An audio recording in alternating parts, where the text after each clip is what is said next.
Allez, on finit ce chapitre de la trigonométrie en beauté avec la périodicité des fonctions sinus et cosinus. Donc, dès que vous allez étudier la périodicité d'une fonction, ça va être exactement le même principe. Si f est t périodique, ça veut dire que f de x plus t égale f de x. Donc, si la fonction suivante est pi périodique, ça veut dire que je vais partir de f de x plus pi. Je vais travailler, je vais travailler, je vais travailler, et à la fin, je veux avoir f de x. Qu'est-ce que je vais utiliser pour ça? Je vais utiliser le fait que les fonctions sinus et cosinus sont 2 pi périodiques, c'est-à-dire que cos x plus 2pi, c'est la même chose que cos x, et sinus x plus 2pi, c'est la même chose que sinus x. Pourquoi? Parce que quand je prends un angle x et que je rajoute 2pi, c'est-à-dire que je fais un tour complet, je tombe exactement au même endroit. Donc c'est pas étonnant que le cosinus de x plus 2pi, ça soit la même chose que le cosinus de x, et que ça soit pareil pour le sinus. Allez, on s'y met, vous allez voir, c'est toujours la même chose, c'est ultra facile.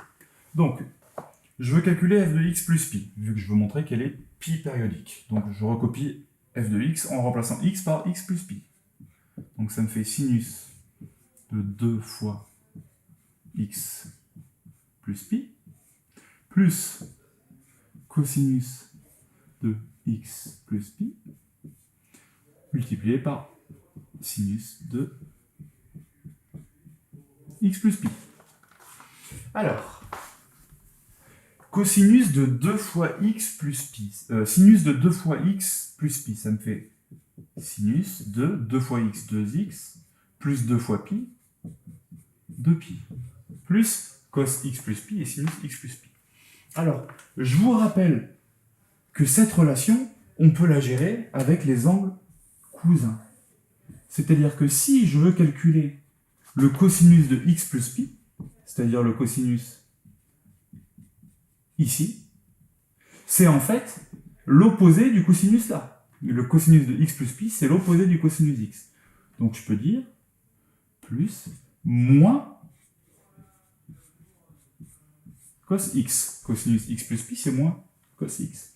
Sinus x plus pi, c'est aussi moins sinus de x. Si ça vous semble pas clair, allez voir le cours qu'on a fait sur les angles cousins, vous allez voir en 3 minutes, vous comprenez. Là, il y a un plus. Ok. Sinus 2x plus 2pi. On a vu que sinus et cosinus sont 2pi périodiques. Donc, sinus de quelque chose plus 2pi, ça fait sinus de ce quelque chose. On peut virer les 2pi, vu que les 2pi correspondent à des tours. Moins cos x fois moins sin x. Sin x, moins par moins, ça me fait plus cos x sinus x. Et qu'est-ce que vous reconnaissez là? Sinus de x plus cos x sin x, c'est f de x. Donc, on est parti de f de x plus pi, on a travaillé, et on est arrivé à f de x. Qu'est-ce que vous pouvez en conclure? D'après la définition, f est t périodique.